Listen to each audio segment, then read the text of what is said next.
Oi pessoal, bem-vindos a mais um Reflexões e hoje finalmente eu decidi falar sobre o amor, né? Mas o que diabos vem a ser de verdade o amor? Se a gente para pra pensar assim no conhecimento popular sobre o assunto, o que vem primeiramente à mente, a gente pode imaginar aquelas amores adolescentes ou da juventude, onde a pessoa fica obcecada pela outra e se ela não conseguir ter aquela relação consumada, né? Se não conseguir ter de repente o amor daquela pessoa como se fosse uma posse, ela pode até pensar em se matar, encerrar a própria vida ou a vida alheia, né? Então, isso também é amor, mas está muito longe dos patamares, digamos assim, mais sadios e evoluídos do que vem a ser o amor. E o que eu quero dizer com isso é que o amor não é uma coisa só, como muita gente deve imaginar. O amor é um caminho de ascensão, né? E o amor é muitas coisas. A gente vai, nessa série, na verdade, não vai ser só esse vídeo, vão ter mais 3, a gente vai falar sobre 4 tipos de amor. E quando eu começar de volta, eu vou explicar onde eu achei esses 4 tipos de amor.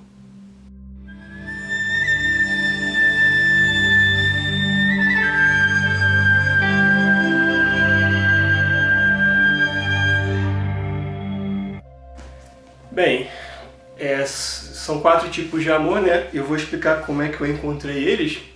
Usualmente a gente fala em 3 tipos, que seria Eros, Filia e Ágape, né? Todos eles amores gregos, né? Como os gregos, como sempre, já de repente estavam na nossa frente de certa forma e já sabia que o amor não era uma coisa só. Mas um dia eu estava lendo um livro que é uma conversa bem interessante do físico e cientista brasileiro Marcelo Gleiser com o Frei Beto, né, que é um religioso, um cristão, e intermediado pelo Valdemar Falcão, que é um espiritualista. Então eu estava lendo esse livro, e lá para a parte final, o Frei Beto ele fala de um 4º tipo de amor. Então eu vou ler aqui um trechinho da página 290 desse livro, né, para quem tiver essa mesma edição, né, edição da Agir, editora Agir. Então ele fala assim, os gregos colocavam isso muito bem. Eles dividiam a relação amorosa ou a relação entre 2 pessoas em 4 andares, para usar uma metáfora. O mais baixo é o pornô, o porno, né? De onde deriva o termo pornografia.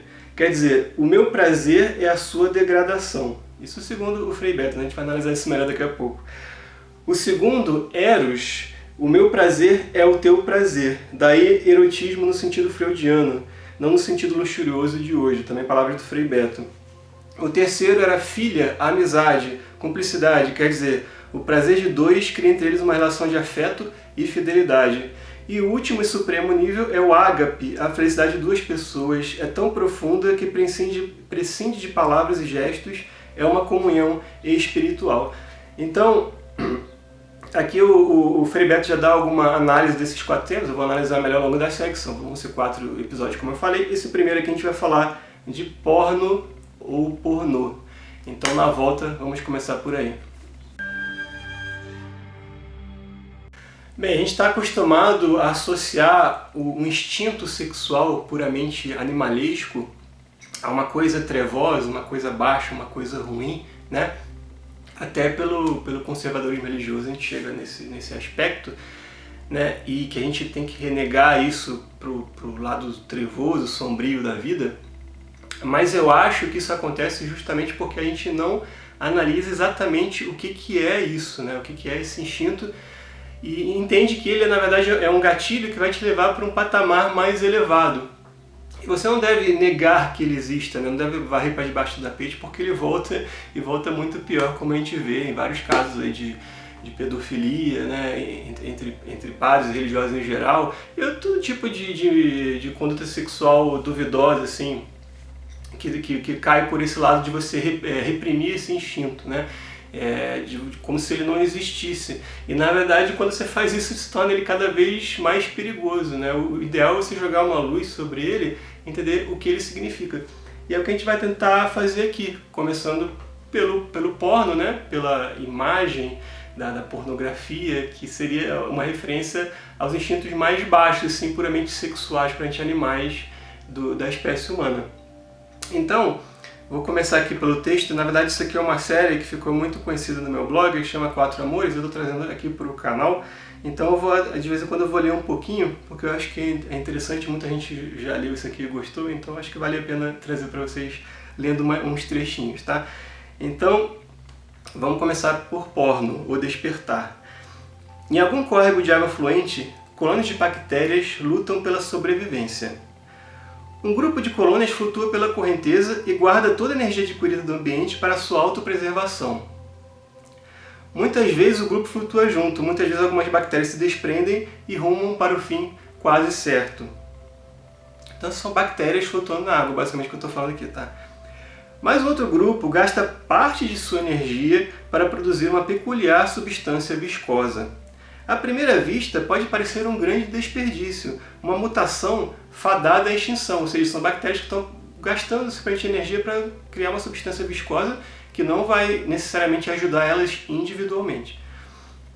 Porém, tal substância faz com que as bactérias se agrupem de uma forma mais eficiente e suas colônias tendem a permanecer sempre muito mais próximas à superfície das águas, onde suas chances de sobreviver e prosperar aumentam enormemente. Ou seja, uma bactéria sozinha produzindo líquido viscoso, para ela não ajuda muito, mas quando você tem milhares de bactérias juntas produzindo a mesma substância, elas meio que grudam umas nas outras e elas se tornam uma colônia muito maior que com mais capacidade de flutuar na superfície das águas, onde ela tem mais chances de sobrevivência. Então é uma mutação da espécie que ajudou a espécie de uma forma gregária, de uma forma coletiva, né? Daí que eu chego uma conclusão talvez um pouco avançada, mas não deixa de ser uma motivo para reflexão, de que o altruísmo parece ser uma evolução da espécie. Através do sistema peculiar da natureza, seja de uma mesma espécie ou até mesmo de espécies diferentes, se auxiliam mutuamente em situações onde a ajuda mútua faz com que os seres terminem por aumentar sua adaptabilidade ao meio ambiente e sobrevivam com mais eficiência conjuntamente do que em separado. Então tem casos até de espécies que ajudam umas às outras, né? Tem aqueles peixes que ficam grudados em outros peixes maiores para limpar as impurezas, mas também se alimentam dessas impurezas. Então tem vários exemplos, tá?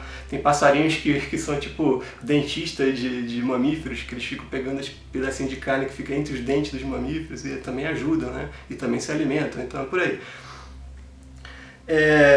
Talvez o melhor exemplo de um despertar do altruísmo em nossos ancestrais hominídeos, ou seja, antes do Homo sapiens já éramos hominídeos, né?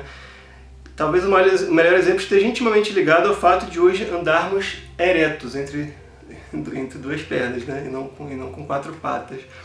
Segundo uma teoria, o bipedalismo, né, que você andar em duas pernas, e a redução dos dentes caninos foram acompanhados das primeiras convenções sociais entre os caçadores-coletores, os hominídeos lá atrás, né?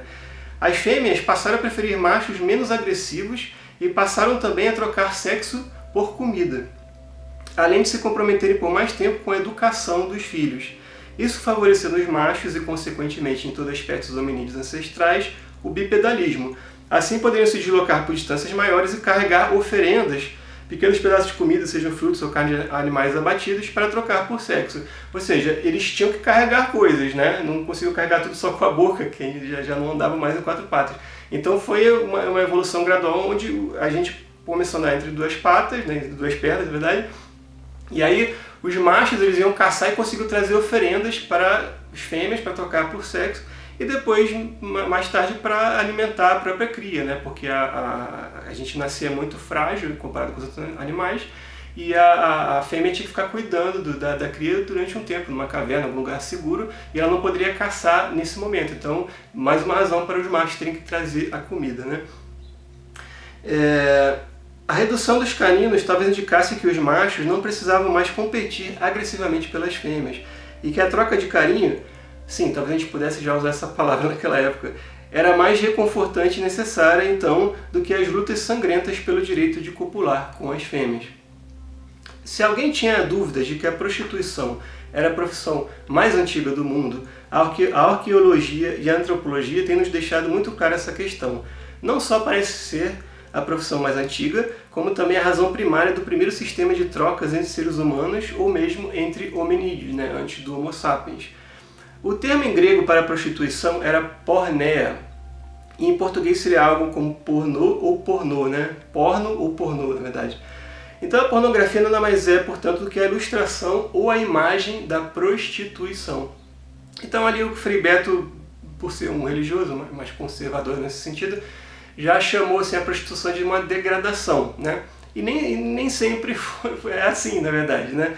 E também nem sempre o que a gente chama de prostituição é só uma coisa, né? Então vamos continuar aqui refletindo.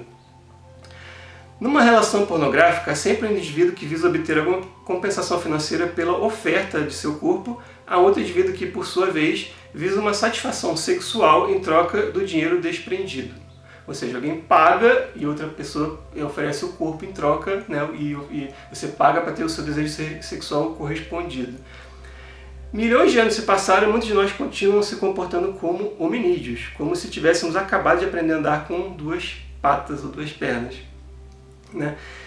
Então, até hoje, de certa forma, é assim, só que nem sempre você é uma relação muito clara, né? Porque você pode falar, só existe prostituição nas casas de prostíbulo, né?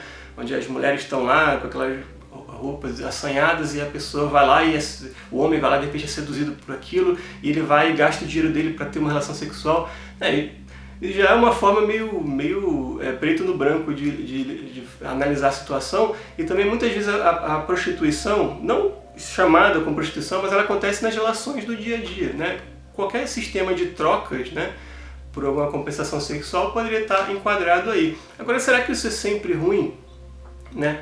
Por exemplo, de repente você pega um casal, né, que acabou de ter um filho e tal, o filho está pequeno, e o pai não está ajudando muito a criar a criança, e aí a mulher pode simplesmente falar assim, olha, então se você não quer me ajudar, então você não vai ter sexo. Tá? Então você procura na rua, dá o seu jeito, mas aqui comigo você só vai ter sexo se você ajudar, se for um pai carinhoso, ajudar a cuidar do seu filho e tudo mais. Então isso aí é pornografia, né? Tem que se refletir.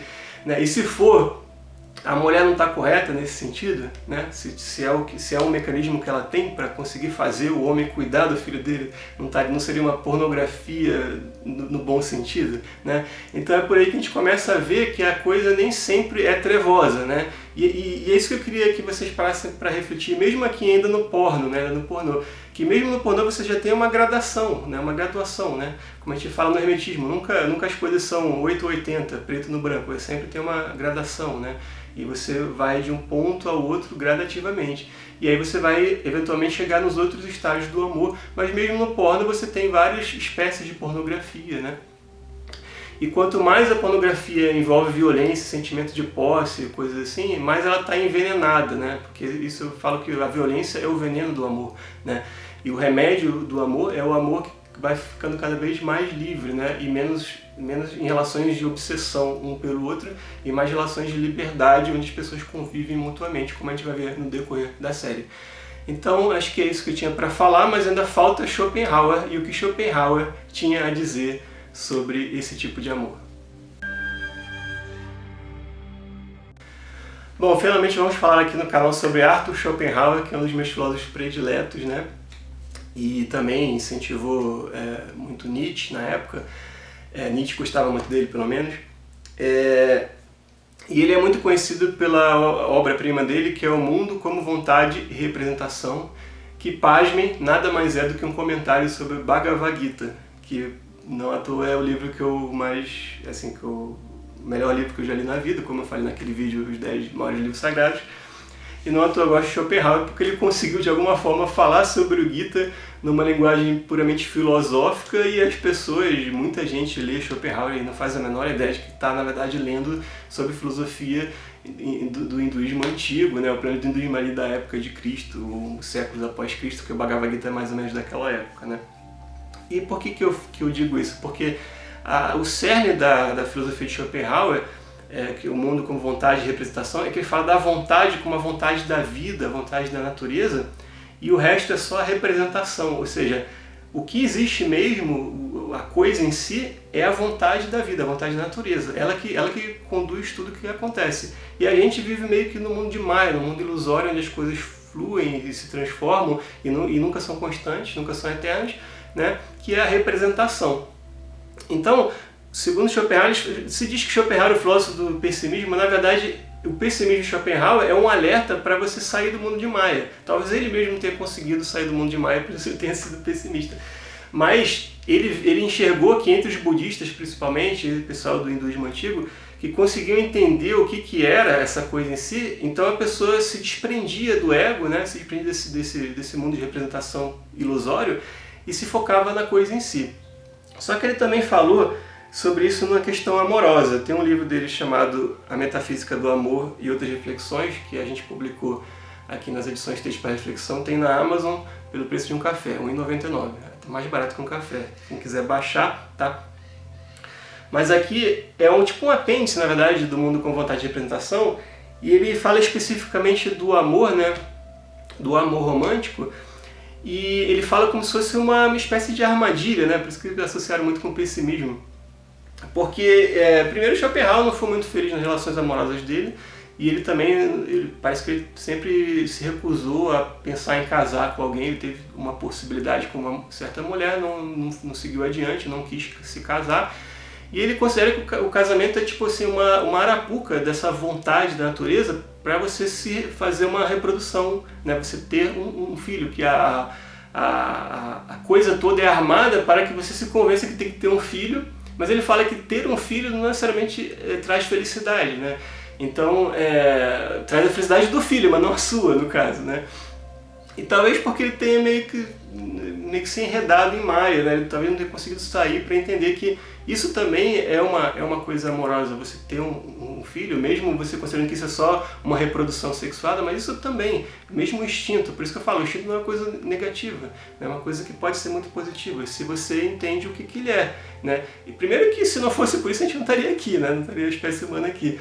Mas também isso que faz a gente seguir adiante de várias formas, né? Quando você tem uma criança, um filho, e eu tive um filho recentemente, eu posso dizer isso muito bem, você repensa toda a sua vida, você pensa nos ciclos que a vida tem, né? Você pensa em como a gente nasce tão frágil e como todos nós tivemos um início muito parecido, né? Com várias possibilidades de existência, né? Que às vezes nos lares onde tem amor e carinho tem uma chance maior da gente florescer, né, de várias formas, cada um tem o seu jeito de florescer, mas florescer todos os seus potenciais e potencialidades, e infelizmente muitos outros não têm essa oportunidade na vida, né? Então a gente para pensar nisso. Mas Schopenhauer, de qualquer forma, mesmo de uma forma pessimista, ele traz uma coisa real, né, que é a questão da reprodução.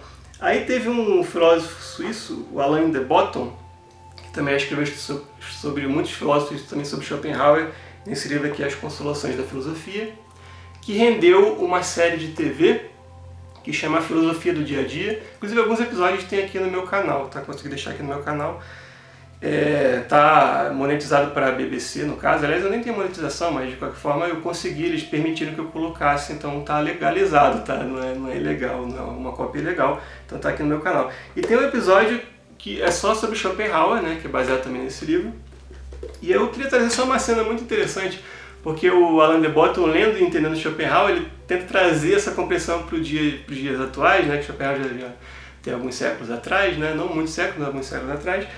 E ele vai para uma entrada de uma boate em Londres, porque Alain de Botton já está morando em Londres faz um bom tempo, na Inglaterra, e ele vê vários jovens assim na fila para entrar numa boate, ou numa balada, como queiram chamar, e ele começa a percorrer a fila e perguntar para as pessoas: você por acaso está aqui para procriar a espécie? E é óbvio que 100% praticamente responde que não, mas talvez alguém pare para pensar assim: será que não mesmo, né? E aí que está o negócio. Se tudo que você faz em relação às relações amorosas tem um objetivo final do instinto de reprodução da espécie, quanto melhor você compreender isso, melhor para você entender como essa força opera em você. Porque se você ignora esse fato, se você se recusa a pensar sobre ele, e esse fato é real, na verdade, né? Os biólogos evolutivos já estudaram muito isso, a gente sabe que é assim, na verdade. É óbvio que a gente vai se relacionar para procriar a espécie. Aí a gente começa a usar contraceptivo, a gente pode simplesmente se recusar a ter filhos, não tem nenhum problema com isso, não é isso que eu quero dizer. Só que o pontapé inicial dessa força que faz a gente se interessar, né, pelo sexo em si, né, nem todo mundo é assim, né? Parece que 1 ou 2% da população é totalmente assexuado, mas a maioria de nós é assim. E essa força que faz se interessar pelo sexo, isso é nada mais do que o instinto de procriação da espécie. Então, hoje em dia, a gente tem aqui 7 bilhões de pessoas ou mais no planeta, não tem uma necessidade de crescer e se expandir e tal, como tem aqueles mandamentos bíblicos, né? Que também não estavam errados, porque naquela época você tinha povos nômades andando pelo deserto e eles tinham o risco de simplesmente sumir do mapa. Então você tinha que procriar a espécie naquela época e muito, né? Até porque naquela época também, quanto mais filhos você tinha, mais ajuda para você arar a terra e fazer o seu plantio e, enfim, expandir aquelas tribos lá que foram responsáveis pelo Antigo Testamento. Mas, as tribos judaicas no caso, mas hoje em dia talvez esse mandamento bíblico já não seja assim tão importante assim. Então hoje em dia, de repente a gente pode ter filhos sim, mas não muitos filhos, né? Porque o mundo já está meio abarrotado de gente.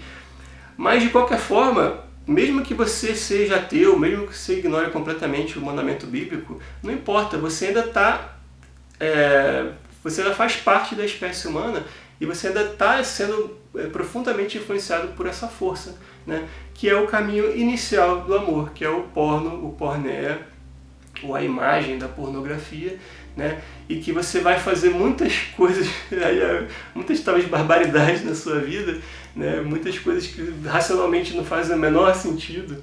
Você vai fazer simplesmente porque tem essa força em você. E quanto mais você jogar luz sobre ela, quanto mais você reconhecer ela, melhor para você se autoconhecer e entender que esse caminho é um caminho de evolução. Agora, se você vai se comportar como um ultraconservador que quer varrer essas coisas para debaixo do tapete e quer fingir que elas não existem, aí pode ser muito complicado. Então isso eu não recomendo.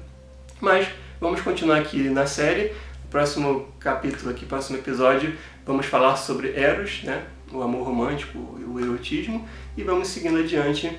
Espero que vocês tenham gostado e até a próxima. Beijo.